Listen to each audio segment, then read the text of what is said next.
เจ้าจ้างเอาเป็นชื่อบังคับค่ะค่ะกับเปียวเวทนามันแห้งนะคะมันเจ็บมันเจ็บมาเนี่ยมันในไข้สั่นไว้ค่ะเอาล่งว่าเอาล่งกันนี่ครับเจ้าเอาล่งว่าเอาล่งนะมันสั่นมากเอาล่งว่าลงค่ะพอเอาต่างเอาเนี่ยเพราะมันเจ็บมากไข้สั่นที่เนี่ยเพราะมันเจ็บสั่นไข้สั่นเจ้าเหมือนกันเนาะกันนี้อย่าไปกันเพราะว่ามันเจ็บมาเนี่ยมันใกล้กันเนี่ยเพราะกันก็สั่นพอเจ็บเนี่ยสั่นพอเจ็บมากกว่าปล่อยตัวปล่อยใจก็ผมโจมหับมันเพราะฉะนั้นมันสั่นเหมือนเขายิงกันก็แค่ยิงสั่นนั่นเพราะสั่นเนี่ยก็ตัวแข็งกับมดนั่นอะไรปัญหามันใกล้มีเพราะมันเจ็บมันสั่งมาเพราะเขากันเขาสั่นเพราะสั่นเขาเนี่ยมันบอกคืนนั่นแล้วเขาดูมันบอกคืนนั่นมันหนูเกเรียนกันแกเวลาพอมันสั่นมาเนี่ยก็ในเป็นธาตุลมก็เพราะเขาว่นอย่างปองอนัตตาเนี่ยก็ว่นปองเนี่ยก็อันมันสั่นมันคอนอยู่มันเดียวเนี่ยก็เป็นธาตุลมก็รู้มันใจเก่ารู้ในอนัตตาเอาในว่นจอมปองเพราะฉะนั้นก็มันดีกว่าเกดีกว่าต่างร้องจะเอาใครทำนะครับมีอย่างเขาบอกใจเพราะมันปอมาหลายตีก็ได้ใจมันพอใครหนิมไอ้พอมาปอมาเป็นตีก็ได้ด้วยกันนั่นก็ไล่เลียวค่ะซึ่งมันเจ็บมาหลายกูตีกูตั้งเนี่ยคือฉะนั้นไปตัวหยาไปกันใจเจ้าวันเนี่ยพอมันเจ็บมาในใจปิวเนี่ยชื่อใจมันใจใครปิวไว้มันเจ็บหลายตีอย่างนั้นนะมันใจอันไหนมันเจ็บแห้งในหรือเอานั่นเงี้ยเดี๋ยวไปกัดตัวกูตีมันเจ็บตีไหลแห้งก็เขาหรือเอานั่นเป็นตะลาไงก็ตัวไหลตีเนี่ยมันใจปิวพอเขาตีว่นลองใส่เนี่ยมันเฮ็ดหยาบไว้แต่ที่เอาใจมาว่นเนี่ยพอตึงเจ็บไปตึงใจว่นเนี่ยเดี๋ยวเอาลองใจมาเฮ็ดตะลาในไข่หยาบไว้ก็เพราะนั้นเพราะว่าใจปิวเนี่ยมันแห้งว่นตีเนี่ยก็การเดี๋ยวมาว่นที่ใจเพราะว่าเจ็บเนี่ยมันมีหลายตีหลายตั้งอะไรมันซ้ำเจ็บหรือเปิ้นล่ะเราเอานั่นผมจะว่ามันเจ็บที่ไหนก็หลุดกว่าตัวที่ไหนเจ็บที่ไหนกว่าตัวที่ไหนมันจะเมื่อหนังผายไส้ผายกว่าผายกลางนั่นแหละเพราะผายกลางมันเจ็บแห้งเนี่ยก็หลุดเอาผายกลางเอาอันนั่นเป็นอารมณ์เอานั่นเป็นอายงเอานั่นเป็นอารมณ์เนี่ยก็ตัดที่นั่นแค่พอขามเจ้าขามอะไรอยู่มื้อมันย่ำปิวเสียมเนื้อปิวที่ข้างพอมันเจ็บนะปิวตาเชงชื่อเนี่ยเพราะว่ามันเจ็บมาเนี่ยเหมือนหนังมันเป็นอาจ้างนั่นเพราะมันปิวมันสายนึงนั่นมันไปได้มันเหมือนหนังมันขามเจ็บกว่าที่นั้นแค่ตีเต้ตีว่ามันปิวเต้เขามั่นใจมันก็ตึงปิวตึงเจ็บก็กับเพราะว่ามันกว่าจะปิวพองเนี่ยก็มันสักษาเจ็บอีกหนึ่งที่นั้นแค่ตีเต้ได้อันไหนมันแห้งก็เอานั้นเฮตล่าค่ะเอาเจ้าเป็นยังไงก็ไปจีบก็จีบดีดีเนี่ยยาวดังผ่าดังในก็จีบหมดแล้วนี่นะครับจำเป็นคือละขำอะไรวะมังปอกได้ขำอะไรครับมังปอกได้กระดาษยืนở nàyครับเพื่อนนี่เจ้าอย่างเพื่อนเนี่ยเพื่อนก็ผมเพื่อนก็อย่างเลยก็มันว่าจะนั้นฮัดตัวเขาเสียวอันจังก็จึงหือเอามันจะเสียว่าดัดดีวิทยาอินเตอร์เอานั่นเหด้วยเขามันขำอะไรเขากระดาษอะไรเอานั่นเพราะว่ามันกว่าไรล่าเนี่ยก็เอาอะไรก็ยากนะเพราะมันเป็นตะล่าก็ยากนะนั่นคือเนี่ยมันดีสึกกว่าอะไรนะบอกมันเจ็บมันเดือดแห้งน่ะบอกเดี๋ยวเอาอย่างนั้นก็ดัดดีวิทยาอินเตอร์อันหาปันนั่นด้วยว่ามันอันย่อมเนี่ยมันเอานั่นที่นั่นก็ดีอยู่แค่หมดนั่นก็แค่ถึงมันเป็นแห้งใจเข้ากว่าอะไรทางก็ดีอยู่เอาเจ้าปังเขา เป็นเนื้อข้าเจ้าโน่นเนาะ อ๋อครับเอ้ยเจ็บมาดีใจนี่ค่ะเจ็บมาดีใจแห้งน่ะเจ็บมาแห้งก็อ้วนแต่ก็บ่อ้วนมันเจ็บขึ้นนิดๆก็อ้วนดิทำหายเจ็บอยู่ยามปวดลงมากลับลงมานี่เป็นมาจากไหนเองก็แต่ว่าเขาก็เข้าใจอ้วนเนาะยังอ้วนยังเจ็บอาแค่มันนี่เนาะ อ๋อ มีจากไหนค่ะ อ๋อ อันสำคัญอันนั้นน่ะ อืมแค่หมอที่นั่นแหละ เออ โดดเจ็บกันน่ะ เอากลับมาหมดแล้วดีใจว่ะครับ นิมนต์นั่งก่อนครับ เจ้าคารูปเป็นหรือเปล่า อ๋ออ๋อค่ะค่ะเพื่อเจอผิวค่ะเจอผิวแห้งๆได้ก่อนจ้ะค่ะผิวอีได้ฉะนั้น อ๋อ แล้วก็เวทนาได้ก็บ่แห้งได้ก็มันกลับมาก็บ่ให้ขับนะครับเป็นเช่นนั้นนะ อ๋อ อ๋อเพราะว่ามัดจอมที่ก็ทำเจ็บแห้งมาให้นั่นแหละมันกลับมาก็ใครขับนะครับบางวันก็ขับนะครับมีแต่มือในค่ะเพราะใครขับนั่นแหละ อ๋อ ใกล้ค่ายใกล้ไหลมันกูว่าในนั้นมันได้ครับมันจะนำงาน ผมใจอันจะห้ามขามได้ในค่ายห้าหรือว่าใจมันหับขามมาก อ๋อ จะเขาค่ายว่า อ๋อมาในค่ายค่ะค่ายอีทค่ะ พวกลีก็อย่าไปค่ายนั่นน่ะเนาะ อ๋อค่ะ คาดใจอย่าไปค่ายนั่นน่ะ อ๋อ เยื่อเอานั่นน่ะ อ๋อค่ะ โคตรไรเยื่อไรนั่นน่ะเนาะก็เยื่อไรก็แคม อ๋อจังไหนเลยครับ อ๋อเจ้ารู้เป็นเนื้อละ เจ็บเลยฮะ ชื่อละขามได้ว่า อ๋อเย็นเลยอ๋อ อันเจ็บที่แกเนาะ อ๋อเจ็บเย็นบ่มเคยเลยครับ ต่างเจอรูปใครทำยัง อ้อมถามสั่งครับ อ๋อส่งมันเจ้าตาเหลือเขาเลยเจ้าเป็นเนื้อค่ะ อ๋อคาเฟ่ก็เจ็บที่หัวเข่าทั้งสองข้างเขา อ๋อ มันโปกให้เยื่อนมันได้ครับ อ๋อ มีในครับ ว่าแห้งนิดนึงเพราะอะไร อ๋อ ยิน มันโปกให้เป้อะไรมันเจ็บมันแห้งนะครับ อ๋อ คาเฟ่เลยยกปันกำนำมา อ๋อพื้นอยู่ว่าเจ้าพื้นอยู่ว่า พื้นเต็มพื้นครับแต่เลยยกขึ้นให้ไหน ยกให้ชื่อไหนอ่ะ อ๋อครับ มีเหมือนในคาเฟ่ยกครับ อ๋อ ก็ เจ้าปล่องใจมาดีอ่ะเหมือนอนาตาเนี่ย ปลองใจก็ อ๋อ คาเฟ่เข้าใจด้วยที่ใจกำนำครับ อ๋อเจี๊ยบในหันดีเหมือนเจี๊ยบก็ อ๋ออีหก ใจถ้าพูดเจี๊ยบในหันดีอยู่เนาะ อ๋อฮันดีครับ อ๋อแค่มาเรื่องก็ อ๋อ เจ้าคาโรเป็นนึง อ๋อครับคาเฟ่ก็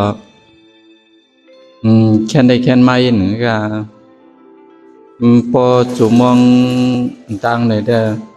มันห่างเพราะใครหู้เนื้อหู้ตัวมันให้ลืมตัวเป็นกำบางกำมันนำกายย่อยคือบางกำก็ใครลืมตัวกับอีจันหานอนเตียวนอนรับผมรับก็จุมองหลังมานี่ก็ดิตอนนี้เจ็บมาตัวก็นิ่มแต่นิ่มมาเพราะเขาก็น่ะว่ามันไปนิ่มจึงเตะมันจะใครมีหนึ่งวิธาตัว อ๋อชื่อเขาเจ้าใครลืมไปเนี่ยชื่อเขา เมื่อหนังมันใครบ่ใครฮู้ตัวลีนะฮะ อ๋อมันเป็นโมห้าเนี่ยมันเป็นโมห้าสุ่มไปอ่ะ อ๋อพอทีหลังมาได้จมมองหลังมาที่ก็เจ็บมากเจ็บแรงมาก อ๋อเมื่อหัวดวงเงามันแก่กะบืนไว้ จะ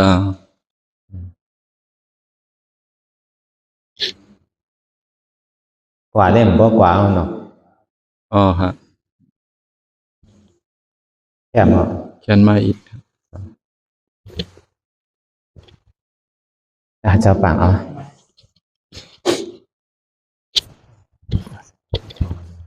เจ้าอย่างไรกำโน้เขาสั่งต่างสื่อสั่งอันนี้สู้มันกระดานก็เป็นเนื้อละ พอแล้วลึกไปแล้ว เป็นเนื้อพร้อม เออ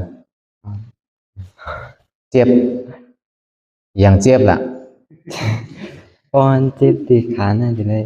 tôi thì cháu cả ฮะ con chép thì khá là đây tôi thì cháu cả เจ็บที่ใจ chép thì khá เจ็บที่ขา nó chép bản điều ขาอะไรขาที่ไหน bài tin cả ไอ้ตีน่ะเออซ้ำบวนชื่อล่ะ เจ็บหนามาเจ็บเก๋เจ็บชื่อ chép nám à มันกัดตอดไว้ที่ไหนอ่ะ không còn ní đi bài tin อืม มันขัดเลย อืม มันเรียนดูอ่ะ เช้าซ้ำสูหลายวันอ่ะนั่นมาซื้อเนี่ยก็สูขึ้นเดี๋ยวไว้อ่ะสูวันเดี๋ยวไว้อ่ะตะละ2 วันอ่ะวันนะนั่งมาซื้อนั่นนั่ง7 ชั่วโมงนั่นนั่งวันแค่2 ชั่ววันอ่ะ 2 วัน นั่ง2 วันอ่ะ วันนั้น7 ชั่วโมงวันนั้นได้5 ชั่วโมง มันหนุนนั่งทัดกันกว่าที่อ่ะ เพราะว่าเขายามนั่ง1 โมงก็ใครสู้เต้ๆนะก็ใครตัวตลาเต้ๆก็ยามนั่ง1 โมงต่อถึง8 โมงเนี่ยก็มือฟุกมากก็โดดเฮ็ดเหมือนเก่ามือฮื้อมากโดดเฮ็ดเหมือนเก่า3 วันทัดกันนะมันอย่างที่หายอ่ะสัญญาตัวนั้นก่อยคืนเอานั่นน่ะใจว่าครึ่งกลางคืนเนี่ยก็ล่วงกันเร็วเหมือนไรหนูได้สอนไว้นั่นน่ะเพราะมีใจเนี่ยก็การอาบน้ำอาบซังเนี่ยมันอาเยี่ยมใหญ่อาบก่อนเบียงอ่ะดำรองมาในหลวงนางตะลาเลยเนาะเฮ็ดตัวแพงเอาตัวนั่นน่ะเพราะเขานางไรมอกระหือเนี่ยก็เขาว่าพอตะลามันมาเมื่อเขาว่า1 โมงต่อเอาถึง8 โมงเนี่ยก็ไล่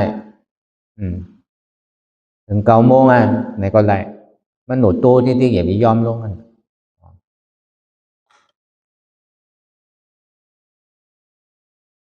มันเป็นสัญญาณขันธานะอันที่ว่ามันก็ทำไว้ในนั้นนะสัญญาณขันธาพอเอาตัวกับว่ามันเลขพอเลขเอาซ้ำเจ็บคืนนี้ที่กับคำไว้ปลายตีนนั่นว่วนเป็นธาตุลมในก็ไรในเป็นธาตุลมก็รู้มันใจตีนโนอนัตตา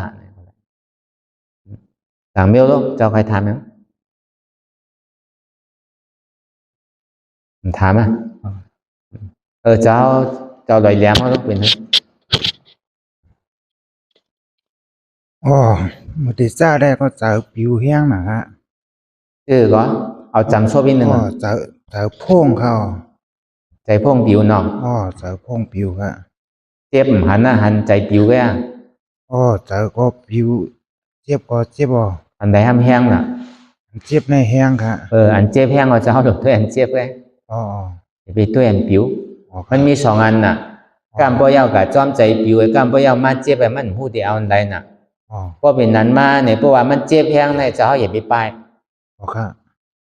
จะเฮาปล่อยอันใจปิวอะไรตัวอันเจ็บนั่นติ๊กๆแล้วก็วนเจ็บนั่นน่ะตัวเจ็บอนัตตามันใจเก่าเจ็บอนัตตามันใจเก่าวนที่นั่นติ๊ก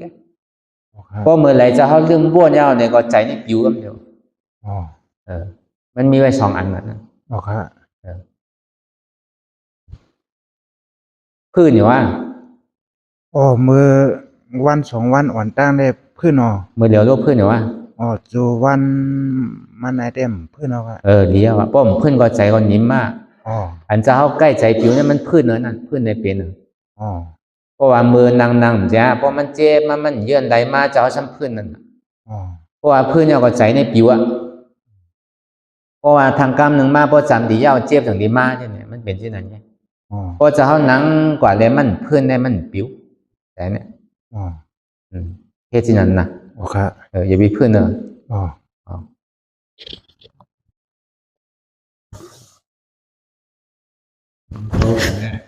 นี่ก็ได้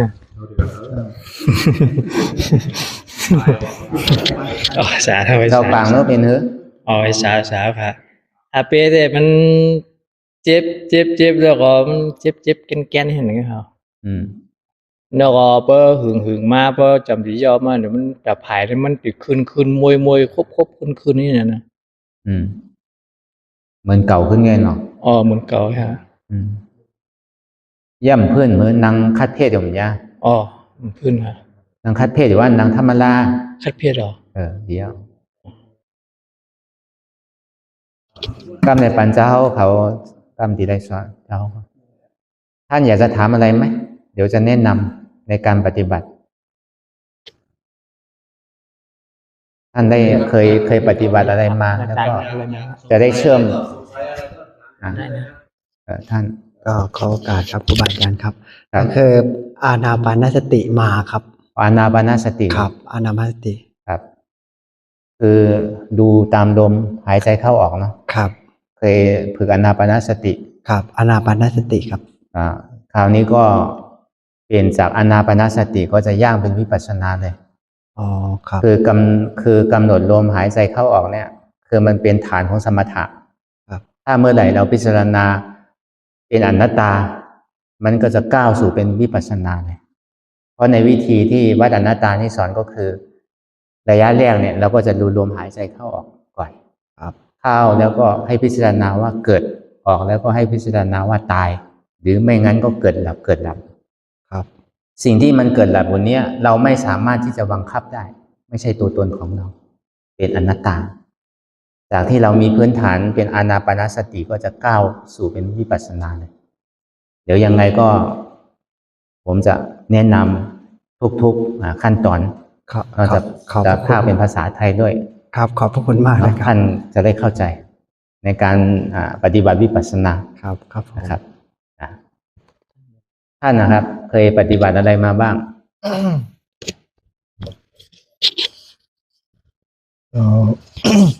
ปกติก็ปฏิบัติเองก็นั่งก็พอเป็นเวลาอยู่แต่ว่าอยากจะลองมาปฏิบัตินั่งยาวๆปกติก็ชั่วโมงอะไรอย่างเงี้ยมันยังสั้นอยู่จ้ะก็เลยอยากจะมา ก็จะสวดมนต์แล้วก็ปฏิบัติไปประมาณนั้นเหรอปกติที่ท่านทำประจำอ่ะ จ้ะใช่จ้ะ เพราะส่วนใหญ่จะไม่ค่อยจะได้ไปปฏิบัติเท่าไหร่ ใช่ อ๋อยังครับท่านนะครับ เป็นยังไงบ้าง ขออนุญาตขอโอกาสครับผมเคยฝึกยุบหนอพองหนอครับผม อ๋อยุบหนอพองหนอใช่ไหมครับ ครับผม ก็มันเป็นสติเนาะใช้สติดูยุบหนอพองหนอเห็นหนอรู้หนอประมาณนั้นแหละ ครับ อันนั้นเขาเรียกว่าดูเป็นอนิจจังถ้าในวิปัสสนานะมันเป็นอนิจจังดูความเกิดหลับหรือว่าดูยุบหนอพองหนอเนี่ยมันเป็นสตินำหน้าจากนั้นก็เรามาเปลี่ยนเป็นสิ่งที่เคยยุบหนอพองหนอเห็นแล้วหนอก็คือก็ให้เอาสัมมาทิฏฐิคือสัมมาสังกัปปะเนี่ยให้พิจารณาตามความเห็นถูกต้องและว่าความพิจารณาถูกต้องในวิธีที่อนัตตาวิปัสสนาเราจะสอนลักษณะแบบนี้คือในการที่เราดูในยุบหนอพองหนอเนี่ยมันเป็นอนิจจังหรือการเกิดหลับแล้วก็สิ่งที่เกิดหลับเนี่ยคือเราเอาไปสติไปหมายรู้ความเกิดหลับที่ท่านเคยปฏิบัติมานะเป็นอย่างนั้นใช่ไหมครับครับผม คราวนี้ก็ในพุทธเจ้าบรรยายไว้คืออนิจจังวิปัสสนาทุกขังวิปัสสนาอนัตตาวิปัสสนาในอนิจจังวิปัสสนาเนี่ยถ้าเราเห็นความเป็นอนิจจังเนี่ยมันสามารถที่จะวางมิจฉาทิฏฐิได้แต่ไม่รู้จักทุกข์แล้วก็ไม่เห็นอนัตตาถ้าเราดูอนิจจังนะแต่ถ้าเมื่อไหร่เราดูทุกขังถ้ามาดูในทุกข์หรือดูเวทนาเนี่ยมันจะเป็นทุกขังวิปัสสนาทุกขังวิปัสสนาก็ถ้าเราเห็นความทุกข์เนี่ยเรารู้ได้ทั้งอนิจจังหรือทุกขังได้สองอย่างแต่ถ้าเมื่อใดเราก้าวมาสู่อนัตตาเนี่ยถ้าเราเข้ามาอยู่ในมาเห็นอนัตตาเนี่ยก็คือจะเห็นอัตตาในอนัตตาเนี่ยมันจะเป็นเครื่องประหารอัตตาจากนี้ถ้าเราเห็นอนัตตาเนี่ยอนิจจังเราก็จะเห็นด้วยทุกขังก็จะเห็นด้วยแล้วก็ทั้งอนัตตาก็จะเห็นด้วย3ประการเพราะฉะนั้นที่ท่านปฏิบัติมาก็คือว่ามันเป็นพื้นฐานจากนี้เราจะก้าวสู่ให้มันเห็นโดยรวมทั้งหมดเลยครับผมส่วนใหญ่ก็จะเอาปัญญานำหน้า ครับผม แต่ที่ท่านฝึกมาเนี่ยมันเป็นสตินะครับ ครับผม จากนั้นก็จะเอาปัญญานำหน้าเนาะยังไงก็ถ้าถึงภาคค่ำมาแล้วก็เดี๋ยวผมจะอธิบายให้เข้าใจเนาะ ครับผม ในภาคปฏิบัติครับ ครับขอบพระคุณครับผม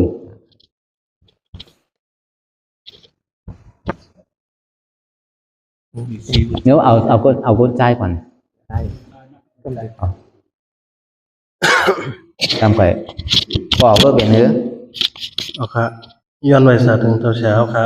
อ๋อ เดี๋ยวจะมานั่งร้านในมือกลางในวันที่1 เดือนที่ 2นั่นมือกลางในนั่นหัวใจตรวจไว้อีกหนึ่งครับ เนาะ เดี๋ยวจะเดินมาวันที่ 3 วันที่ 4เพราะเป็นอังคาองค์มันมันก็เจ็บแกนอยู่ตามสภาวะมันถึงมาวันเหมือนได้แต่กลางในย้อนไปว่าต้องเจ็บแกนมาแห้งหนาแลได้ไข้ใหญ่ขาลงตั้งแต่เข่า คือเป็นคาเก่าเนาะ ก็ดูเยอะเนาะนั่นไหนในเกียนเฮาอย่างกว่าเชียนตั้งเนี่ยมันเคยมีทั้งยากก็ยาวอันชอบก็ยาวอันจ้างก็ยาวปุ่นพ่อเฮาเนี่ยรู้สึกว่าดิ๊กอย่าไปล่วงก็ยาวน่ะเหมือนเฮาฮอการนั่นน่ะฮอกับติ๊กมันเคยเป็นก็อย่าไปกึดอันนั้นแกเปิงหลงมันพอยาวพอมือพ้องดือการนั่นเหมือนเจ็บไปหมดได้ตึกข้างไว้เขาเจ้าเช้า ก็เบิ่งมันอิ่มน่ะบอกเอาล่วงไว้เนาะพอมือกูบอกในพอเฮาพื้นไหนมันเป็นช่างมือพอปล่อยเอาข้ามเป็นทางนั่นน่ะมันคำน่ะนั่นมันกึ่งกลางเอาล่วงไงก็มันเย้านั่นน่ะการมันเฮ็ดมันเย้านั่นมันก็คำนั่นน่ะอยู่ไรเมื่อเฮามานั่งตะลาในเหมือนนั่งในมันเหลืออกเหลือใจน่ะใจพวกใครขัดอันเมี่ยวปอกก็ปอกเมี่ยวยามมีก็มีเมี่ยวยามเจ็บก็เจ็บมองปอกแองพวกใครขาดมองปอกขาพวกใครหักมองปอกใส่พวกใครพูดเนี่ยถึงดีเย้ามันก็หายหมดนี้สังเตน่ะนั่นเป็นตะลานพวกมันเป็นย่อกะเฮาเต้เนี่ยพวกเฮาปอเนี่ยก็มันถึงหลดเจ็บอยู่ติ๊กๆอ่ะพวกเฮาปอเนี่ยบอกว่ามันมีเนี่ยมันเป็นตะลานมันหยอกเฮา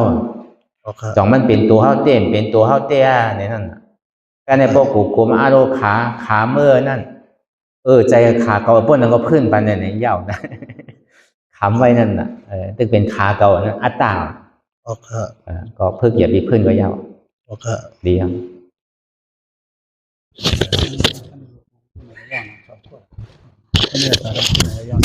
โอ้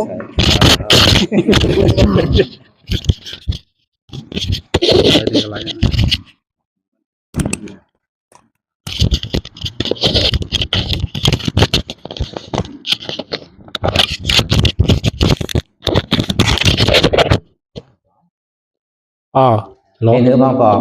ฮัลโหลขาได้เจี๊ยบได้มาเหลียวได้มาขอนนี่ปลายตีนี่เสียงมัวแล้วอ่ะตั้งสายตั้งกาได้มันเจี๊ยบอ่ะมาขอนนี่ปลายตีนี่เสียงเดี๋ยวก็ตุยจอมบ่นจอมเดี๋ยวโอนไงเดี๋ยวก็ตุยจอมบ่นจอมโอนไงเดี๋ยวขึ้นบอกเจี๊ยบขึ้นมาแห้งไงไหนเดียมันมาขอนนี่ปลายตีนขอนกาได้เสียงมัวแล้วค่ะมีกันนี่อันโอดไหลยุ่งเหรอโอดเตะโอดไหลอ่ะอันเจี๊ยบได้มันบอกให้อย่าพี่เพื่อนอย่าพี่หนึ่งก็ยาวอ่ะก็ยาวมันจะหายออกกันพอมันแถออกมาก็พึ่นเดี๋ยวถามเดียวน่ะเพื่อนเดิมไฟพึ่นเดี๋ยวก็หายเมื่อเราเรียกมาขวัญนี่ปลายตีนขวัญกาเลยเห็นบ่นั่นเนี่ยโอ้ดาวโดยกว่าที่เตี้ยเราโอ้ดาวครับใจปานโนเป็นเนื้อขาได้ก็ขาสองคอนะเจ็บหมดเขาเมื่อเหลียวโดนเจ็บบ่ว่าเมื่อเหลียวได้เมื่อแค่ได้มันเจ็บเขานั่นน่ะเป็นตะลานั่นจ้าเขามันใจของขาเก่านั่นจ้าเพราะมันเป็นขาเก่านี่เมื่อเหลียวก็โดดเจ็บค่ะเมื่อเฮาเฮ็ดตะลากันน่ะเฮาจูเอาโลกขันเท้าเนี่ยก็ดิมาหวังมันดีๆเกินจ่องมันสิหักขามันอยู่เนี่ยมันมาเก้าเฮาเฮ็ดจื้อเฮ็ดใครเสียชื่อเสียเมื่อหนังที่พูดตีขาดถึงป้อมาซะมีสังเตนั่นน่ะบ่ท้องตะลาค่ะดีครับพร้อมขึ้นก็ยาวเป็นหลักออกตามนี้ไว้สาขาคาเฟ่เตพื้นค่ะก้อยกา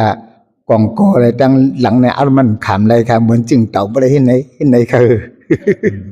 มันขำอะไรตั้งหลังไงค่ะอันพื้นในติ้นว่าพื้นค่ะใครค่ะเหมือนเปิ้นเอาอย่างมาแต่งตั้งหลังมันเหมือนจึงเงียบกาบเส้นนี้ค่ะกองโกตั้งหลังในมันตั้งไตรุ่มเจ็บตั้งแต่เจ็บค่ะเจ็บก็เย็นแล้วค่ะนั่งตั้งแต่เด็กตั้งเหนือเจ็บเหลือหรือว่าตั้งไตเจ็บเหลืออันเจ็บได้ตั้งแต่เจ็บเหลือค่ะเจ็บก็มันทำเย็นเลยค่ะตั้งในมันจางหิยะหรือมันขึ้นมันพ่อบ่ได้ปุดเงี้ย ว่าอะไรอยู่แค่ไหนว่าเห็นไหนปันได้ศึกษามาอีกนิดนึงเพราะว่า2ชั่วโมงในแต่ละเฮ็ดโดสีปวกคั่นน่ะครับบ่ได้จ้าได้ก็ เพราะว่าใครอย่าไปใครมันคืนใครมันดวงไว้เนี่ยได้ปวกหรือเอาต่างสูงนิดนึงขาน่ะเอาค่ะได้นางอันขาเนี่ยเอาค่ะเอาขากว่าเนี่ยต่างที่โหเงานั่นนี่เอาค่ะขั้นไหนค่ะกันให้สูงนิดนึงเอาค่ะเพราะว่าต่างสูงนิดนึงก็มันขึ้นดังเหนือมันลงขึ้นอ่ะเพราะมันใจที่นั้นไหนอันใดก็มันดีด้วยมันขยับไว้ก็จ้างด้วยอันน่ะเอาค่ะเอาในค่ะสาธุค่ะเป็นเธอหลับบอกไหว้ซาค่ะเจ้า5 วันเปลี่ยน5 มิ้ว1 วัน4 ปอก1 ปอกเป็น1 มิ้วค่ะเวลาเด็กก็มันหลัดแล้วเจ้ามันนำข้อนคำมาอันเขาใครเฮ็ดเลยกับตามกันฉะนั้นอันชาพยาเจ้าเน้นนำบันเหลองอันเป็นแตงเสียบเส้นนั้นได้ลดกว่าฮะซ้ำแทงก็อันข้างขำซ้อมคอตีนเขาโมโหเข่าเส้นนี้ก็อันนั้นก็ยศกว่าทำขึ้นมาปัดอันลิมใช่ปวยหน้าหนาวในเหมือนในมาในขามาปวยเงาลายเหมือนในทำใครแทงมิ้วหาสาวทำใครเหมือนเช่นหนังฐานไพ่เหี่ยวฐานไพ่มัดตุกเป็นจุดนั่นมันเลือดได้มันเลือดจุดเหลียวเลือดตีเหลียวซะนั่นก็มาต้องฐานคือเอาเฮ็ดให้มันหายมันติ้นยอมหายครับอันเจ็บได้ก็มันเฮ็ดอนัตตาเลยมันเจ็บได้มีแต่เวลานานปอกมานั้นมันมีอันหลากหลายมันปิ่นแปลงค่ะเมื่อเอาคันหนังมาคอด1คอด2คอด3ได้มันเปลี่ยนทางเมียวคอด4มาในมันมีอันหลากหลายเลยวันหนึ่งเลยวันหนึ่งก็เหมือนกันแหละบอกเขาว่ามันเป็นจึงหือพองในค่ะกะย้อนบั่นจ้าเช้าจี้จำในนอกก็เลยว่ามันตัวตอนมาหรือเก่าของมันเปลี่ยนนิสัยมันตึงเหมือนเก่าเหมือนอันมันอยู่เป็นตีเป็นตั้งมันใครเป็นหรือก็เป็นใครค่ายใครย่ายทีไรก็ค่ายเพื่อการมันดีจู้กันอันที่มันยามเป็นยามทบยามย่าในตัวตั้งแต่ที่ต่อไปทีนี้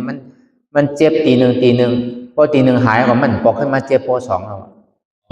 มันค่ายตีมันทางที่ไหนต่อถึงมันพอจอดมั่วๆเดียวกันพอมันจอดมั่วๆแล้วมันหนีหลั่นโลกมาเร็วมันอันนั้นมันเป็นทุ่งสางมันเวลานั้นเจ็บตลอดนั่นเดียวเสียบนั่นก็มันเป็นปกติเขาเลยนะเวลาต่างซื้อเนี่ยมันหลากหลายเนี่ยมันเมียนแปลกนะครับพอเขาว่าเวลาการเยี่ยนกันได้ตาเต็มปิ่นนั่นได้เต็มยอมปิ่นมันใครเต็มยอมปิ่นทามันเวลาอันขึ้นไว้ดังหัวไหลแขนที่ได้มังปอกอะไร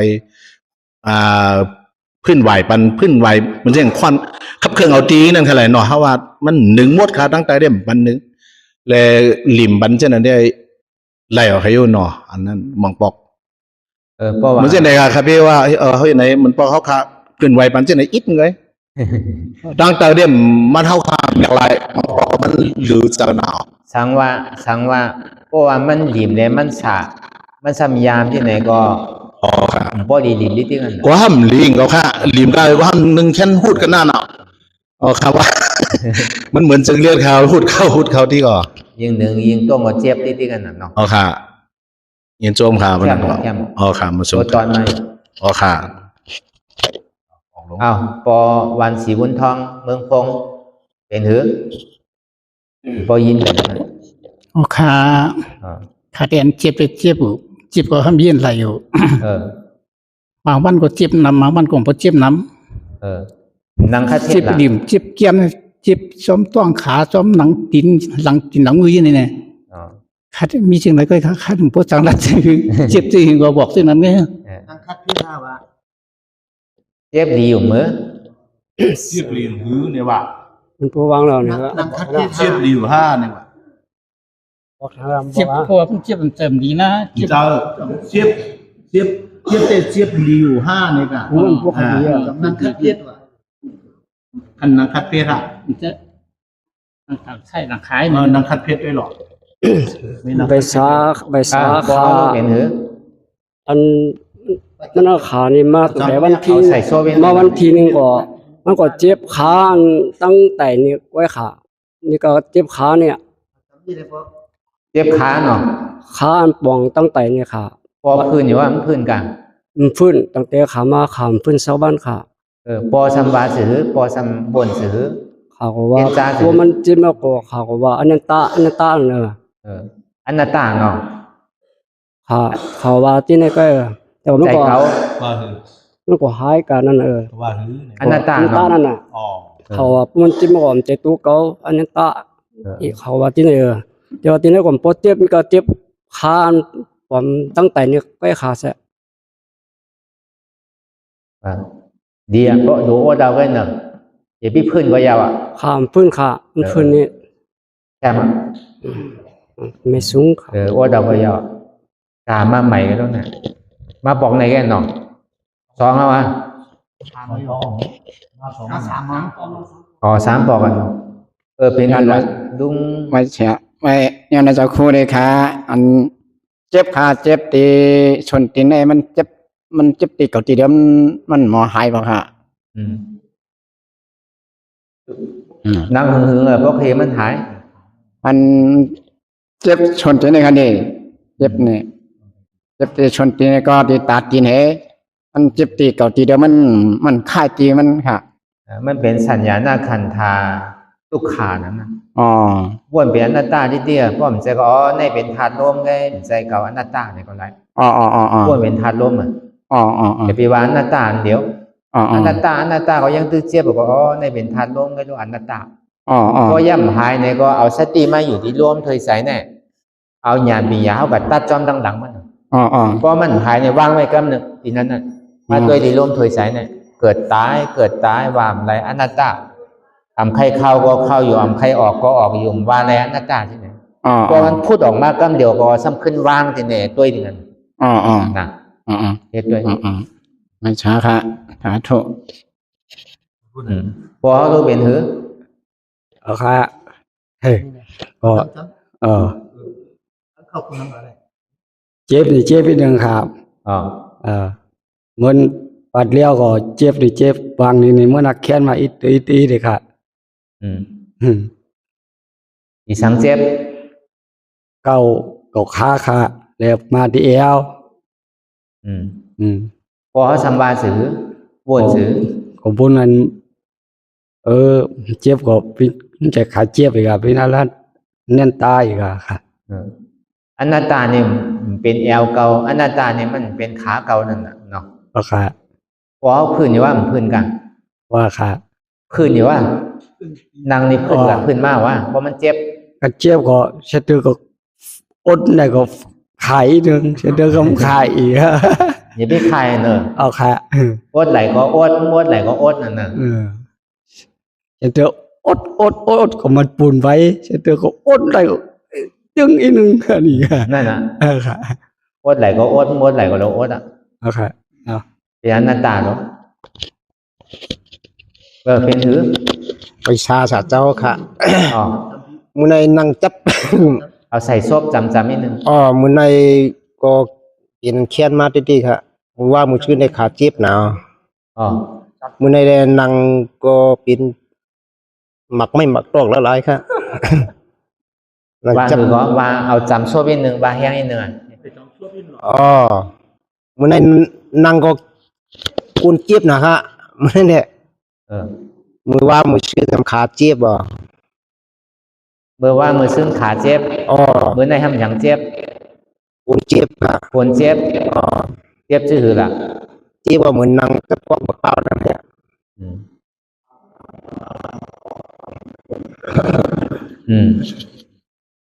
พอเขาซ้ำวนชื่อหือ วน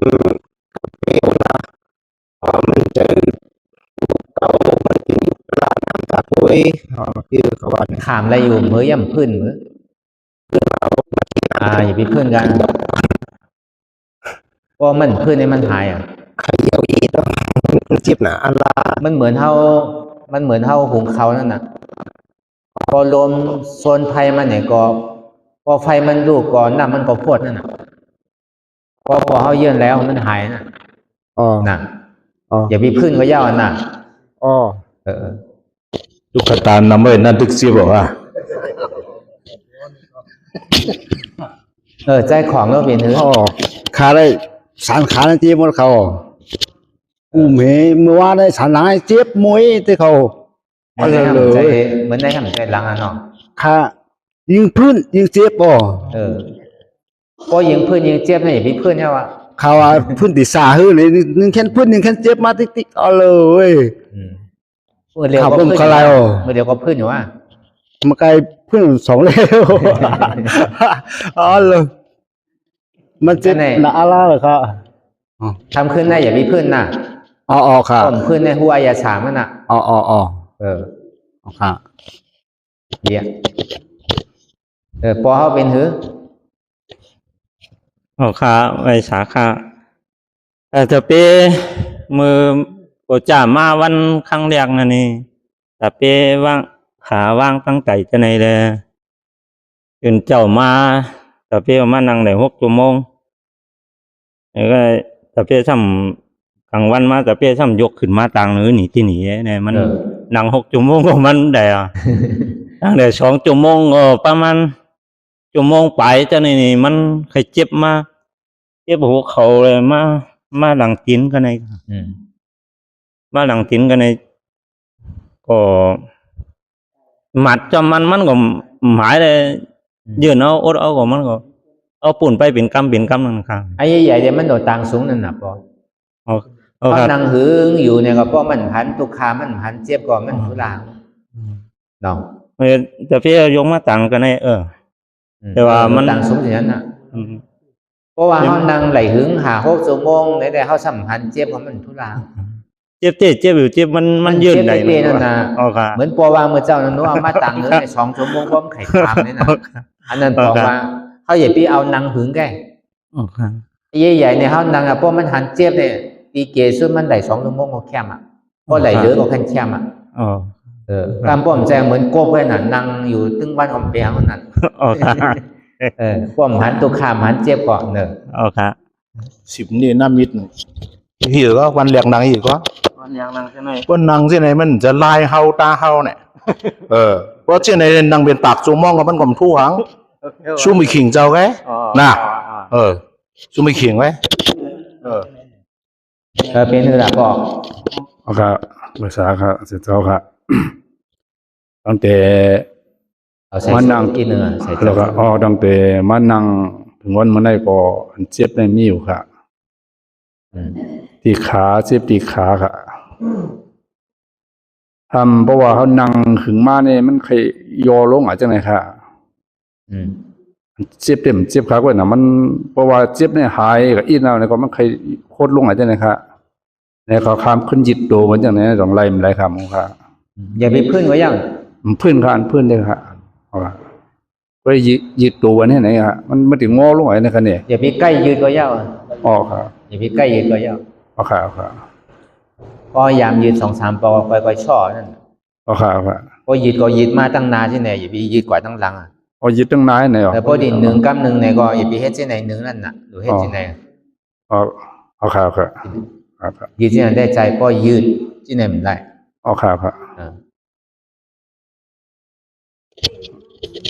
ค่ะใจปีเราเป็นนะค่ะไว้สาขาเสียค่ะมือเหมือนตั้งเลยครับเป็นนางใจพุ่งใจปิวในหนำเขาก็ดูเหลียวแต่ใจพุ่งใจปิวในมังกว่าครับเพราะวนอนัตตาในมันเอกว่าครับยอก็ใจเงานอนเหมือนตั้งใกล้เงานอนเขาก็ดูเหลียวแต่ก็ป้องเงานอนนะครับยอมันเจ็บเขาเจ็บใหม่ดีเงาขาหลงเนี่ยเขาครับเพราะว่าด้วยดีๆก็หัวอนัตตาไหนดีๆเจ็บแต่ก็เยื่อนไหลค่ะอันเยื่อนไหลในมีใจเช่นหนึ่งมันดีออกมาแล้วว่าเมื่อเราดีถึงข้อย่ำในใจอันนั้นเขามันดีมันติดทิ้งหยาบนั่นเขามันเป็นทุ่งจางมันมันใครวานซึ่งใครทิ้งกับยาเพราะเขากว่าดีๆเลยไอ้หยงเนี่ยมันใครกว่าเชต้าเพราะตัวเขากว่าก็ยาวเนาะเหมือนเขาหนังเนี่ยน่ะใจเนี่ยมันมีหลาย300,000 เปิงค่ะ เมื่อหนังพอตัวเขายังนั่งในมันพื้นนึงก็มันเปียก เอาค่ะ มันดีคือมันกำโน้ตได้เลยคือมันกับว่างคับอะไรมันเป็นไร เอาค่ะ โดยกับพอเขาหนังเขาก็มันเคยถือก็เมื่อหนังเฮอมันไหลเจอมันขาดว่าเย้า เอาค่ะ นั่นไง เอาค่ะ Tapak pe nali jo shadi ri ga banan อยู่หลายป้อมติดนานดีนะพอติดเนี่ยเขาถึงมื่นตาตัวที่ติดปันเมย์เขาเนี่ย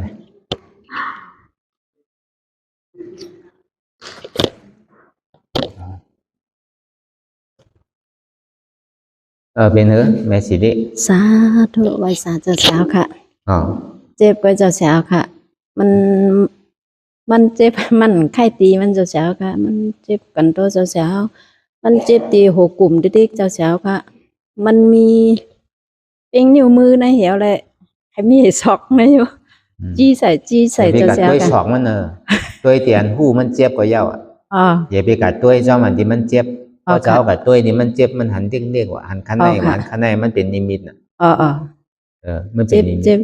อันมือว่าในสุดวันอันไหนก็เจ็บอันเมื่อไกลนั่นแต่พอเจ็บเอาเจ้าสาวค่ะ ก็อย่าไปกัดตัวมันปวดอย่าไปกัดจอมมันค่ะ คือหู้อันมันเจ็บอันนึงมาเตียนเข้าหู้กันค่ะอย่าไปกัดจอมตัวเจ็บค่ะ คือหู้เตียนเข้าหู้เจ็บนั่นน่ะค่ะที่นั้นแกค่ะเมนหน่อยเป็นถือ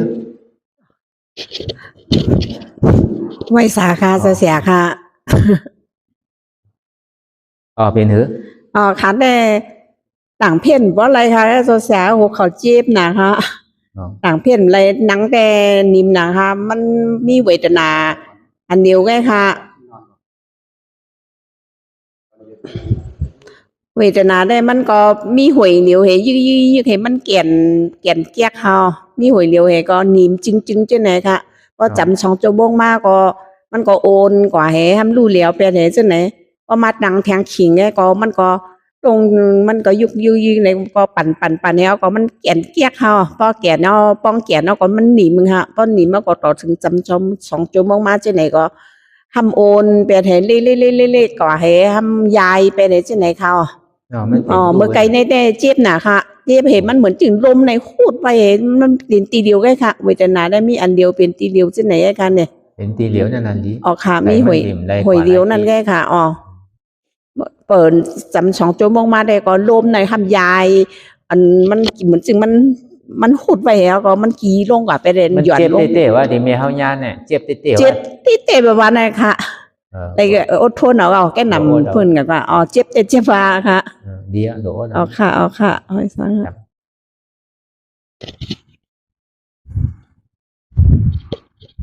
เมียวทำ10ว่าเลยอย่างเงี้ยเจ็บมากขึ้นแล้วว่าค่ะเจ็บมาอยู่ค่ะวันนั้นค่ะไปนั่งมหาปริญญาแต่ว่ามันหลายชั่วโมงไปไงเจ้าเสียมันห้าวแห้งนะแฮก็โลมันก็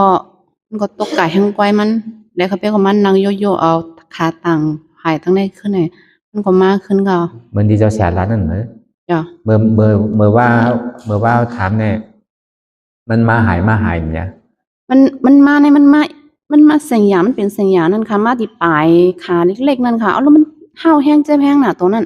ใช่ดีเมื่อว่าเฮาอกกันนี่มันหันเจ็บดีๆเนาะเจ้าสาวว่าเพราะฉะนั้นก็นั่งคัดเพศมาต่างกลางคืนพอนั่งคัดเพศตัวเอาก็พอขามได้2 ชั่วโมงแค่นี้นั่นน่ะเนาะมันขามชั่วโมงไปอ่ะค่ะเบียงก้อยกลางมื้อเดียวเนี่ยพอมันนั่งอะไรเจ็บในเหตุการณ์ขึ้นย่อมยา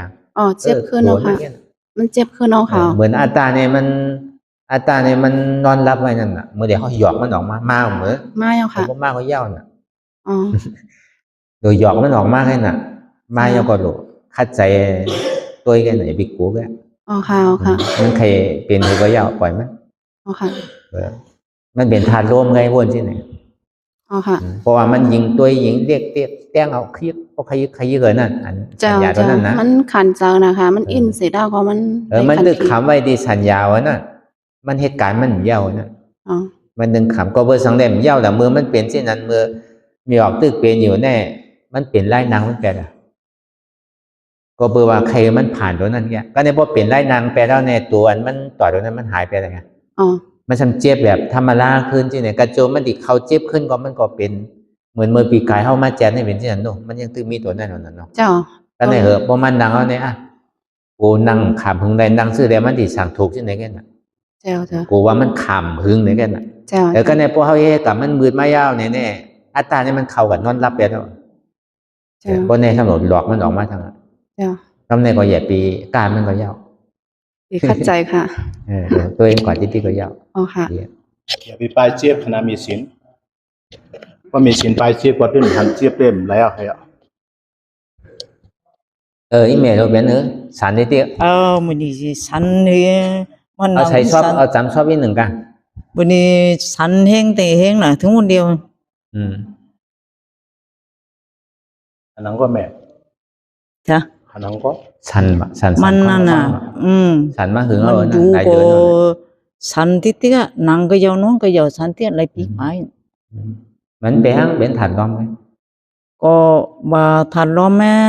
ฐานลีน่าใจตัวก็ว่านาตาอีที่ไก่ไก่แหมไก่น้ำนาโดสองเมตามันไก่ของอันนั้นทำให้แปลมาที่วินคืนนั้น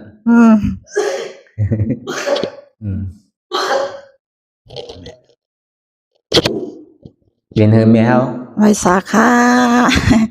ขันใจอยู่ค่ะนางปองก็เหมือนกันค่ะบางปอก็ใจลีอยู่บางปอก็ขามก้มไรเพราะมันมา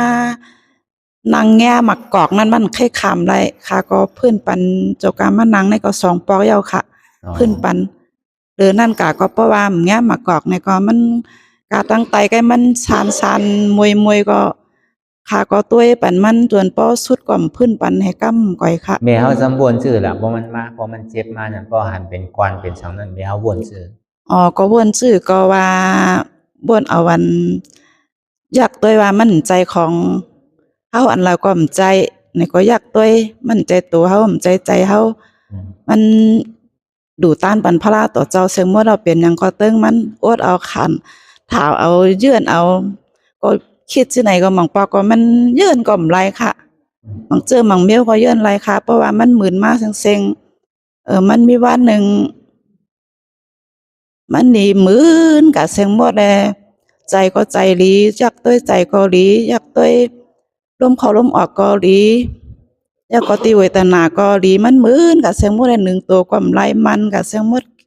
แข่งกับเสียงหมดแล้วก็มือก็ตึดออกกันก็จังก็แม่เจ้าเสียมาปงก็ค่ะก็มาเข้าใจตึดก่อมจางออกกันไล่เขาหากันเนาะเหมือนกับฉันเรียกค่ะไล่ค่ะกันเน้นตัวค่ะก็นิ่มเสียงหมดใจก็นิ่มจริงกับเสียงหมดเนี่ยกำมาก็คาตะเปก็ขึ้นปงหัวก้อยมเก่าตันสุดอันเพเมตตาเนี่ยมองปอก็ ขำอยู่ยื่นเอาอยู่ค่ะตารางมันสูงนั่นแมวนี่มันสั่งอยู่ก็ยาวอ่ะมันอันนี้ก็เป็นอนัตตาไงอันมันหู้อยู่ทั้งหมดทั้งเสียงที่เมียฮาวานั่นนะที่เมียฮาวามาเหมือนเจ้านั่นนะอันหู้อยู่เมื่อเดียวนั่นก็เป็นอนัตตาไงวนที่ไหนนะ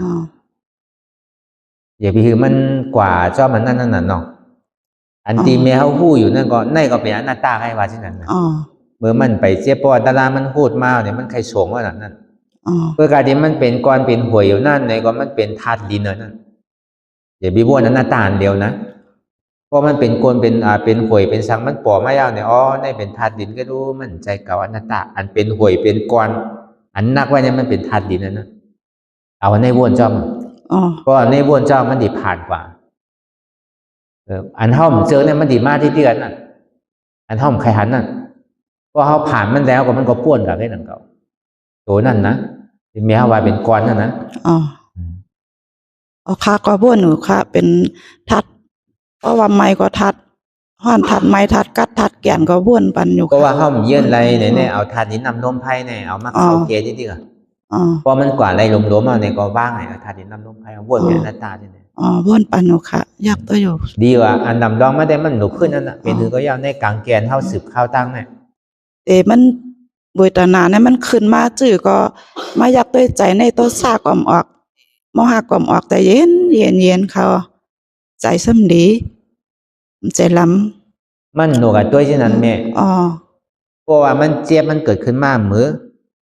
เฮาอย่าไปก็สังเกตใจมัน อ๋อ เพราะสังเกตใจมันเนี่ยมันกว่าไว้มันกว่าน้ำหนัก อ๋อ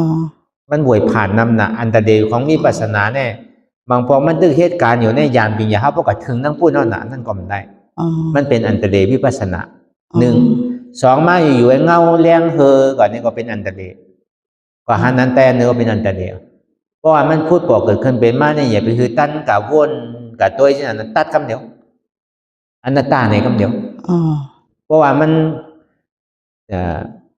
ใจก็ตัวนี้มันตอดก็ไร อ๋อ บ้วนบางเป็นอนัตตาอย่าไปคือข้าวยามมันบ้วนกว่าติ๊กๆกันเมื่อมันยังตึกเหตุการณ์อยู่ก็เขาตัดเป็นอนัตตาคำเดียวเพราะฉะนั้นมันดีกว่าไว้หนึ่งอัน หมองปอกในมันแห้งมันลอยในขัดตัวเป้ก็ขี้ขาดในคันตัวมันไหนก็ไม่อยากตัวตีใจตัวลมเขาลมออกไอเปลี่ยนตีอยากมันแน่ไหนตีเขา มันไรมันหนวดตัวอันไรอันหนึ่งได้ อ๋อ ถ้ามันมีเอาตัวดีร่วมถอยใจเขาออกก็ได้ก็ตัวละลายมันไรนะที่ได้วนมาเข้าเกิดออกตายเกิดตายเกิดตายใครเข้าก็เข้าใครออกก็ออกบังคับมันไรเนาะอนัตตาที่ไหนได้ไรก็มาตัวร่วมถอยใจหลอกๆลายๆปื้อหรือเฮ็ดเธอใจนิ่มปื้อหรือไปเจ็บได้มันได้ อ๋อค่ะ พาบ้างเฉยๆก็เหมือนอย่างที่เจ้าสาวสอนนั่นนะเพราะที่จริง อ๋อค่ะติเข้าใจค่ะ เดี๋ยวแค่มันนะเดี๋ยวนื้อเหนียวคำนวณ อ๋อค่ะไว้ซาค่ะเจ้าชายปอกนี้เดี๋ยวมันเจ็บแห้งหนาเจ้าชายเจ็บสื่อเรื่องว่ามันเจ็บขึ้นมวยมันโป่งเหี่ยวก็มันเหี่ยวค่ะ มันปลาเอ็นค่ะมันบอกบอยเยินบอเติกเอาอนัตตาตัดก็เติกเหมือนบอกมันขึ้นแห้งมวยแห้งมาค่ะก็ถัดลมในเขาค่ะว่ามันเป็นถัดลมแกอุปเปิงไรอนัตตาจีก็เอาถัดลมตัดอยู่เหมือนบอกก็เอาสัมยอมเอ็นหนึ่งมันบอกก็ยอมมันบอกก็บ่มันเยินไรแต่เนี่ยค่ะไรเอาขาลงของเหรอตัวนี้คือมันหนิมเนี่ยพอมันเคลื่อนแหงมาเต็มหนิมเอาค่ะมันไข่ปั่นทิบยันจีอะค่ะเจ้าค่ะมันตัวกลางเนี่ยก็เพื่อนเหมือคือเน้มเพื่อนมันเพราะว่าเยินไรแต่นี่เอาลงเขาอย่าไปเอาลงเพื่อนเนี่ยเอาลงไปเลี้ยวกันนะแสะเอาลงเลยแห้งหนาวกันใช่ไหมตายหลวงพ่อเขานั่งเลยมันมาตายมันมาตายถ้าเราตัดก็เจอก็เหมือนพอใจออกกำหนึ่งมันไปอ่ะจะพอใจออกก็แต่ไปก็เอาอันนั้นตาแดงมันก็จนแดนมาดีวิตนาวิตนาขึ้นนั่นแหละอย่าไปค่ายก็ยาวก็ใครวนซื้อใครบาซื้อก็บาเนาะเป็นตัวเก้าใครบาก็บาเนาะพอหอมขึ้นก็ยาวอ่ะอารมณ์มันนึกว่าเป็นเข้าหรอซื้อก็เตอจะใช้ทันลมในตัดก็มันก็เตอเดียวอย่าไปขึ้นก็ยาวว่ามันเจ็บในแขนอันขึ้นอันมวยนี่เนี่ยอารมณ์มันเหลือแห้งน่ะจะขึ้นมวยนี่มัน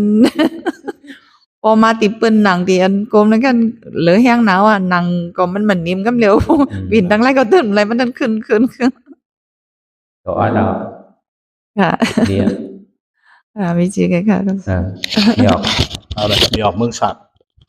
เดี๋ยวมึงย้อนมึงร้องเดี๋ยวมึงย้อนตัวไว้พระลาวกันไปเนื้อเหนียวไรบอกว่าแต่มันจะบอกว่าแต่มันจึงพักเนื้อสมขาเนี่ยมันได้แต่มาขำให้ติดต่องน้องค่ะ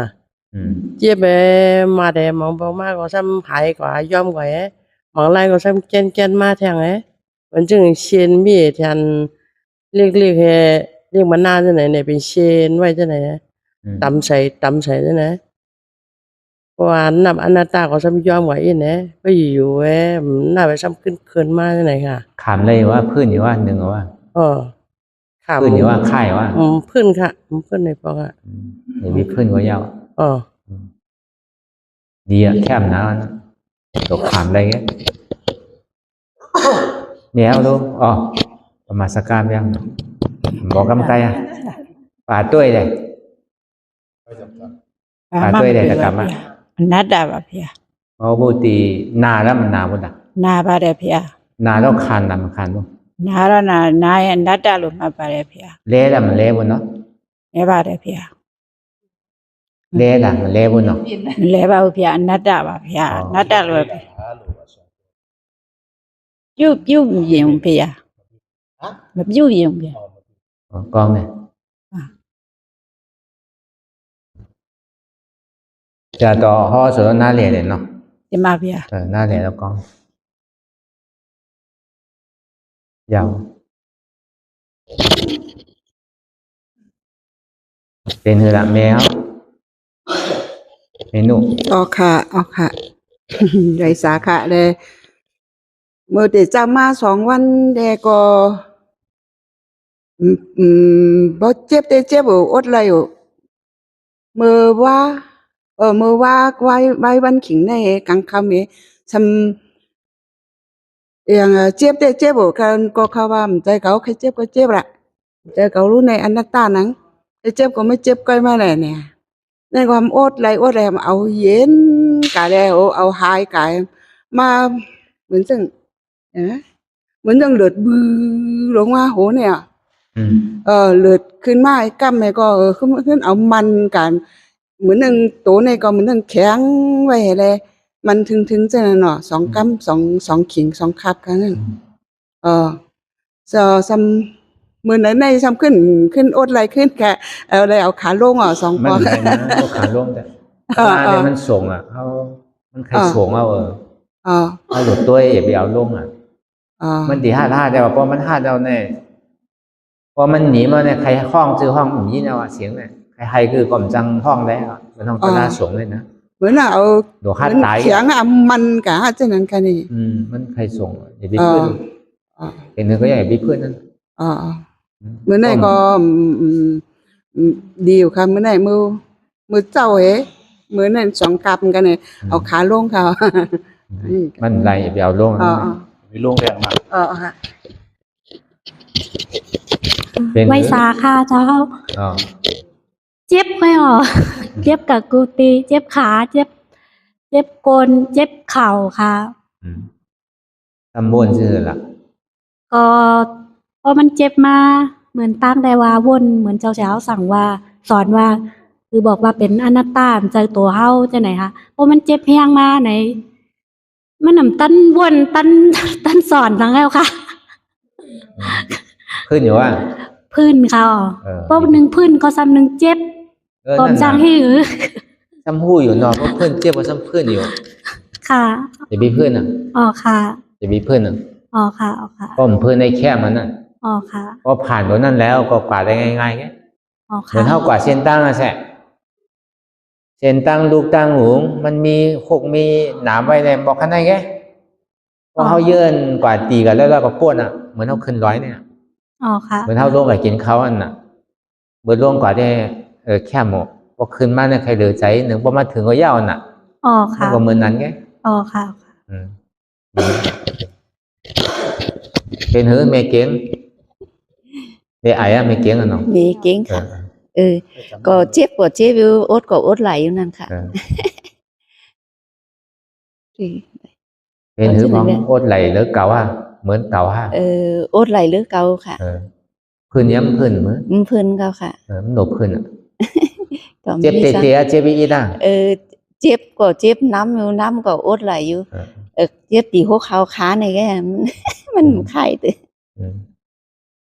อย่าบีเพื่อนตัวจริงๆก็ยังมันดีหายอยู่เรีย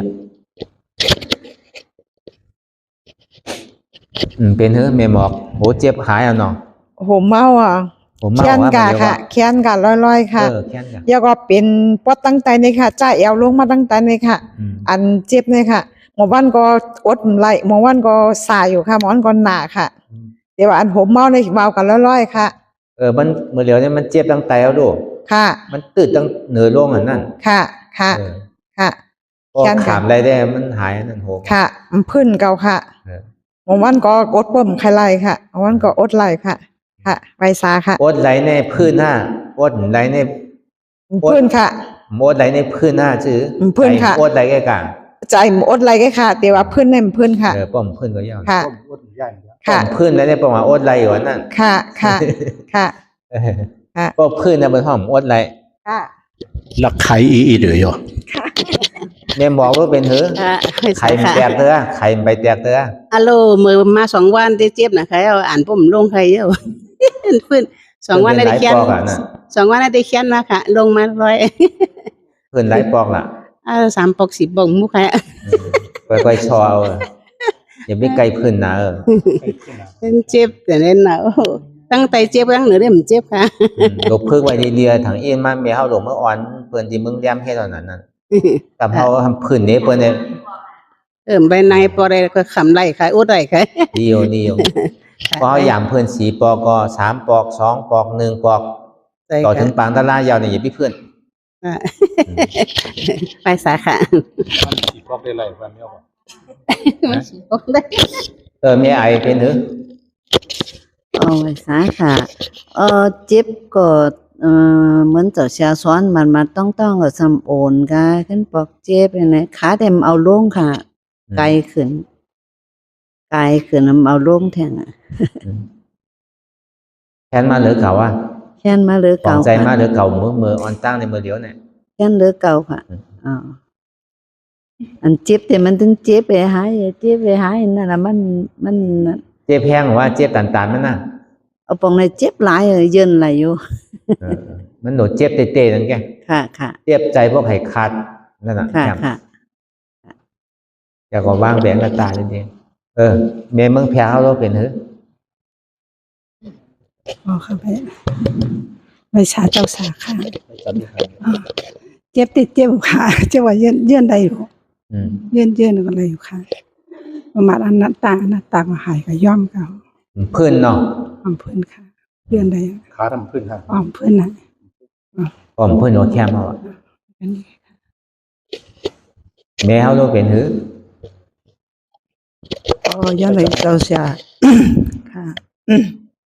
เจ็บได้เจ็บอยู่พอมันเจ็บมาเขาก็มัดตะละ มันเป็นอนัตตามันเจ็บตัวของเขาแล้วก็มันก็เย็นกับเขาพอเจ็บก็เพื่อนหนังเก่าค่ะ เพิ่นเนาะ เพื่อนค่ะเพราะมันเจ็บมาก็มัดมันเจ็บตัวเขามันจะก็มันเป็นหน้า นั่ง ตา คาไก่กูดอยู่มือนั่งตะลาเนี่ย ค่ะ นั่งต่างผมเนี่ย มันต่างค่ะเอาซ่อนแก้ว ต่างอ่ะพวก ต่างเนื้อ ต่างเอาซ่อนใกล้ๆค่ะเอาไป ต่างกัน ต่างขึ้นตั้งเหนือในอีกหนึ่ง ก็มีอ้อมต่างมันเจ็บนะ มันติหันตะลาไว้หนึ่งอ่ะ เจ็บแต่มันเจ็บแต่หนาวมันนี่ค่ะเมาท้อนเอาคำเดียวมันเอาซ่อนกันไว้แก้วค่ะ ก็ไม่ต่าง อนัตตาได้เพราะไปต่างมันไป น้ำมันร้อนน้ำอยู่ร้อนน้ำมันจะแจนเจียวถึงไว้หนึ่ง ค่ะมีกันในค่ะคดีลาดก่อน เมมูรู้เป็นเหรอ ค่ะเจ็บหูค่ะตะเปีก็เจ็บหูค่ะเพราะว่ามันเจ็บมากเลยก็มันมาเป็นเจอตัวก็เป็นอนัตตาไว้เจ็บเนี่ยมันจะเจ็บก็เป็นอนัตตาไว้เนี่ยค่ะมันก็โอนลงเจนไหนค่ะพอโอนลงก็เหมือนปอกของคุณเจ็บเพียงก็เท่านั้นก็พื้นมันค่ะพ่นบดเอาเหก็พ่นกำลังนั่นหรอค่ะได้จิบเจ้ามังปอกเจ็บเพียมังปอกขึ้นโอนกาเจนไหนเนี่ยเปลี่ยนเจนไหนค่ะว่าในยุ่มมั้ยย้อนในยุ่มเนี่ยย่ำพื้นเนี่ย พื้นค่ะ พวกพื้นก็ยาวเดียว ยื่นได้หรอ ยื่นได้ ให้ได้ทำให้หึ แม่เอาเราเป็นเหรอ ค่ะไปสาค่ะแค้นเมาค่ะกดเย็นไหลค่ะพื้นค่ะ พื้นนะครับนายน้อง ค่ะ มันตั้งพื้นโน่นน้อง มันตั้งกลมพื้นค่ะ พื้นนะอันดีว่าเจ็บน่ะ เจ็บเข่า คันริวค่ะ ปวดเข่าค่ะปวดเข่าเจ็บค่ะ ทำบ้วนชื่อหลังหัวเขา อันเสียสาวสอนนั่นแค่น่ะตามเปลี่ยนกาวเป็นอนาตาค่ะมัดนั่นเลยค่ะดีอ่ะแค่นั้น พื้นเต็มพื้น มันหนูพื้นก็ยาว ค่ะ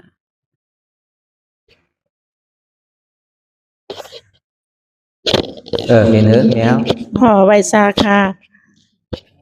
เจ็บแต่อยากเจ็บอยู่ค่ะเกิดอะไรอยู่ค่ะเพราะมันเจ็บมากับต้องปันอนัตตา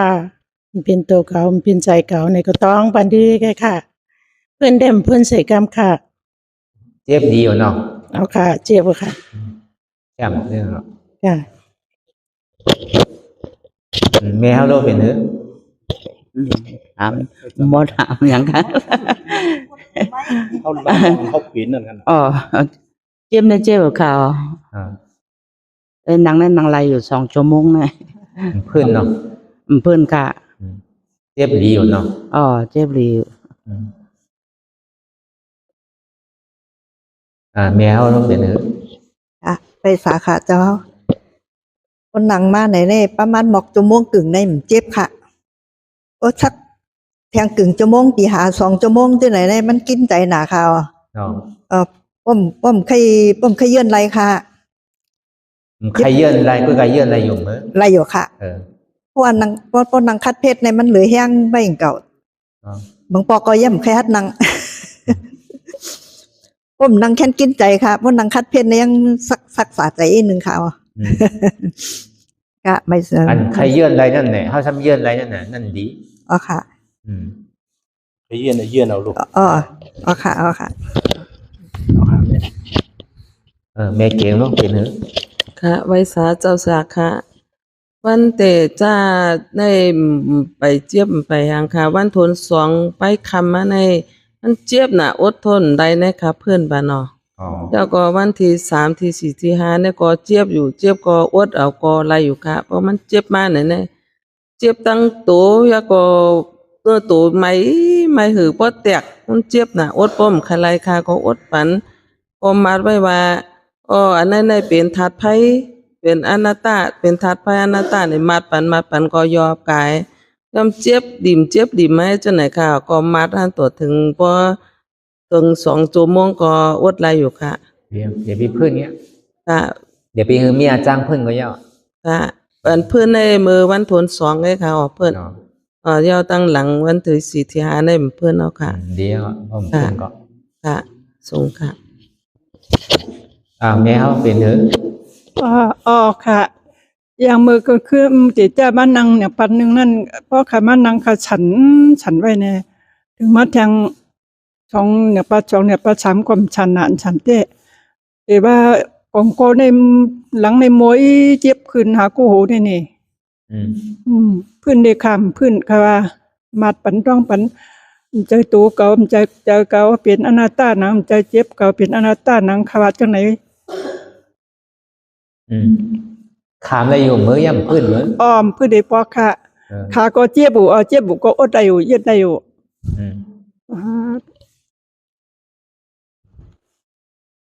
ไก่ปลายไม้ เป็นหือ อ๋อค่ะเจี๊ยบอยู่ค่ะเจ้าสาค่ะเจี๊ยบเหป้าตั้งเลือดเหค่ะเลือดฮ้อนจอมขาเจ้าไหนค่ะเลือดเหมือนเปิ้นเอากระตัดไฟ มันเป็นธาตุไฟนั่นน่ะ อันเสียบมันเป็นธาตุรวม เสียบเลือดเจ้านั้นค่ะมัดเป็นอนัตตาตัดที่ก็ขึ้นโชกอ่ะเจ้าไหนค่ะย่ำพื้นเนี่ย พื้นให้ปอกค่ะ3 ชั่วโมงก่อนพื้นให้ปอกเขาค่ะเดี๋ยว อ๋อค่ะ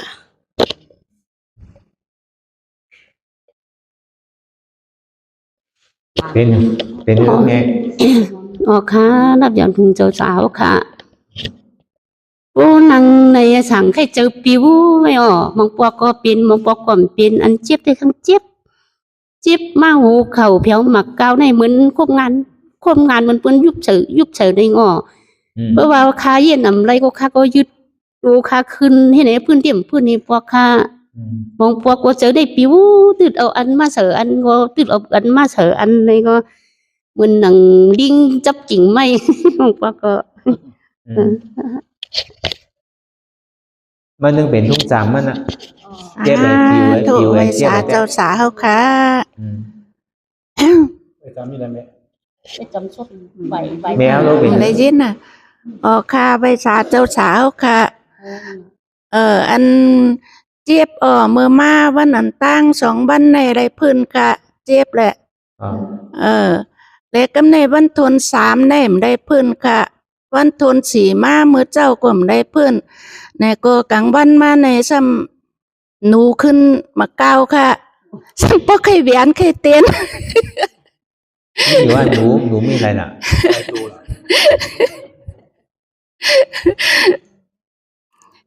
อันนี้ เยื่อในอยู่เหรอ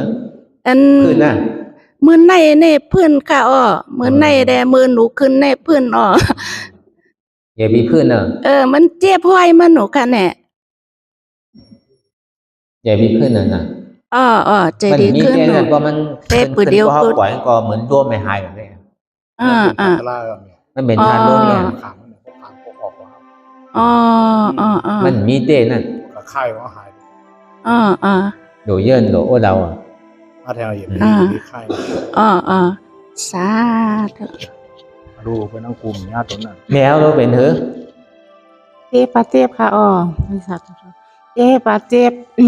ทำเป็นนักชันๆเนี่ยเนาะทำเจ็บติดกับเดียวเจ็บกันเนียติดค่ะ dơn này dùng nhá ยื่นไรอ๋อเพื่อนในพวกเนาะค่ะ điều chép điều nó เจ็บดีว่ะ chăm chạy đó phiếu cả แต่ก็บางปอกก็ปิวบางปอกก็ไม่ปิวค่ะ điều mèo đâu bên hứa เจ็บเจ็บค่ะเจ็บจอมหัวเขาชันขาแนวพื้นอยู่อ่ะ พื้นค่ะ anh chép điều à เจ็บดีmột điều em chép không hứa เจ็บค่ะ bên đan lan mình năng em ra chép một điều mình chép không nhá po po có hái không nhá ค่ะ นั่นน่ะเป็นด้านล่างอ่ะดูอะไรอย่าไปโกนอ่ะมันหยอกเขาไงเป็นหือ ตัวข้าน่ะค่ะ เจ้าสาวจำเจ็บก็เจ็บนำ ก็อันเจ็บนั่นน่ะตุกข้าอันตุกข้านั่นเป็นตุกข้าเสียจานั่นเป็นตัวตุกข้านั่น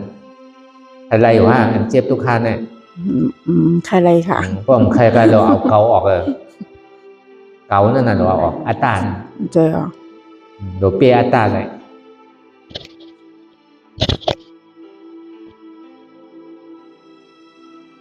แมวเป็นหือเวียงแก้ว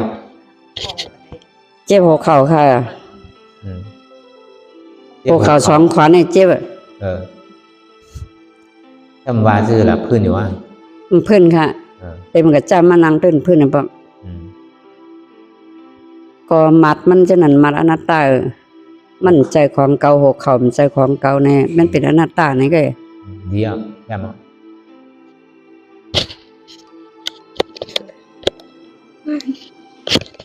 เป็นหือ ไปชาเจ้าสาวค่ะ มือวันเตจ้ามางแต่2 วันแต่มขึ้นค่ะกำมาวันที่3มานั้นเจ็บแพงอะไรเพื่อนเนาะเดี๋ยวมือว่ามาขึ้นมาอย่างเพิ่นเฮ็ดเป็นไรเฮาเฮ็ดเป็นรายการเนี่ยก็ผ่านวันใดมื้อใดเนาะ มื้อใดแต่เพิ่นค่ะตั้งแต่ไว้วันมือว่ามาเพิ่นนี่ปะค่ะแค่มามันนานมามันนานออกเฮ็ดตลาดนะมันจะกับออกโตขึ้น ไม่สาค่ะ เป็นอย่างเป็นหือ แต่จ้ามาวันที่1วันที่2นี่คือโตเนี่ยก็หน้าก็ไม้ก็ใครหักใครหักก็ลองหักรัดใครหักนะคะจ้ะแล้วก็ปอดปุงก็หักกำเดียว2 วันก็ปุงหัก2 วันนางซื้อละนางนี่ตัวลงนางไข่ปูฮะนางไก่ฮะนางไก่นางได้หลวงนางได้ เมื่อเดียวก็ใครหักหรอวะ หักค่ะหายเอาเนาะมันเมียเนาะหัก3 วันมื้อไหนแต่หักแล้วก็มื้อไหนก็ไม่ได้พื้นค่ะใจเพราะว่ามันมีรวมใครหักไหนจริงแน่เอาขึ้นสูงอีกนึงมันเวทนามันขึ้นทั้งเหนือนั่นน่ะพอที่ฉันได้เราเอามาสูงอีกนึงนั่นต้องไว้เลยนะเวลาเพราะว่ามันมีรวมหักแล้วก็เป็นสังอ่ะเพราะว่ามันยังตึกใครมีรวมหักก่อนเนี่ยเราเอาขึ้นมาสูงๆเดี๋ยวเพราะมันใจก็เมื่อเดี๋ยวเนี่ยนางได้ผายกว่ามาผายไส้อ่ะได้แล้วค่ะเพราะว่ามันยังมีรวมไข่หักทางไหนเนี่ยเอาผายไส้มาผายกว่าน่ะค่ะปิ่นผายนั่นปิ่นผายมันด้วยเวทนามันป้อนั่นเราเมนูเอาก้นปั่น ค่ะจ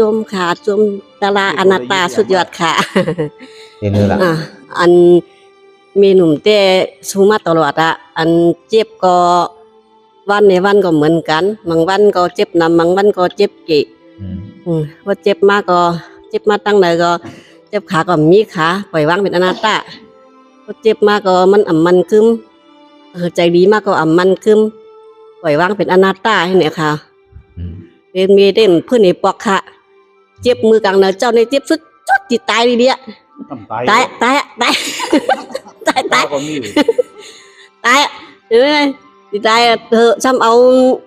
ออกกายเสี่ยงไอ้เพื่อนที่บวงมากก็ออกกายเยอะก็เอาเปลี่ยนตายปังปังเบาเบาอนัตตาสุดยอดที่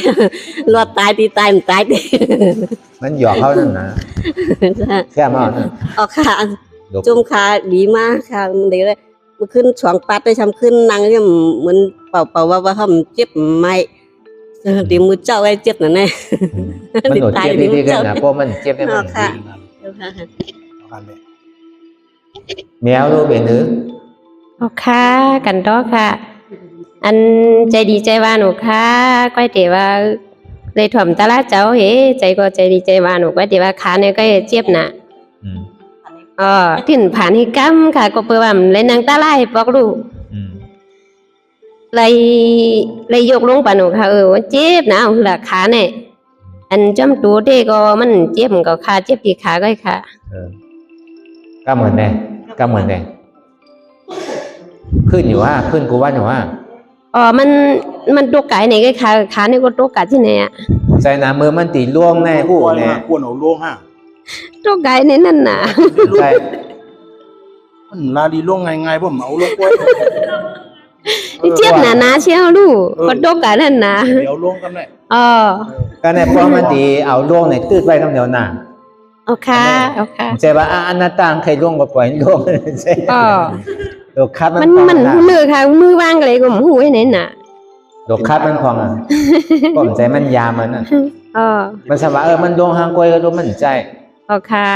มันดึงใจดึงแขวดวงจอมอ่ะลองจักขึ้นได้รู้วางจักของไรจักขึ้นได้รู้เอาขึ้นไหนสักเขาเลยเพราะมันหาล้วงว่ามันไรเนี่ยมันจะ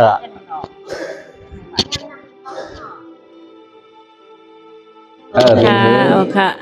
ยินอ่ะฮัลโหลเอาค่ะเป็นเรื่องเอาค่ะเป็นหือเป็นเมื่อแต่จ้ามาแต่พื้นค่ะแต่เมื่อบ้าน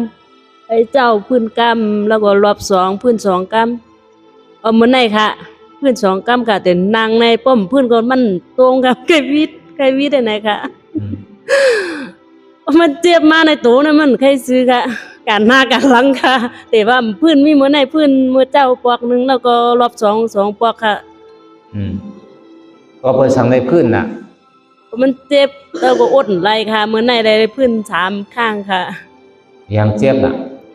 เจ็บขาค่ะขาเจ็บขามีนั่นน่ะปวดที่ไหนขาเจ็บขามีอันนั้นตาพื้นก็ซ้ำโตในนิ่มไหลมันเจ็บน่ะได้กาตั้งหน้ากาตั้งหลังค่ะอย่าบีพื้นน่ะโอ้ดเอาเยอะนะเอาค่ะมันกาก็เมื่อได้พื้น3บอกเอาค่ะอ้วนไรค่ะแต่ว่าเมื่อไกลอันยาวกันได้เต็มไรพื้นค่ะอันมันเจ็บมันแฉบหมดได้มันเป็นทานลมมันใจขาเกามันใจเข่าเกามันเป็นทานลมในอนัตตาเนี่ยอันมันแฉบหมดได้ก็มันเป็นธาตุไฟไงมันใจเป็นขาเกาอนัตตาเอาในวนพองอ่ะจะไปว่าอนัตตาเดี๋ยวโอ้มันป่าหยาบมันน่ะเนาะโอเคแต่ในพอมันกว่าไงอ่ะเนี่ยก็ซ้ำขึ้นบนอนัตตานิดๆเลยโอเค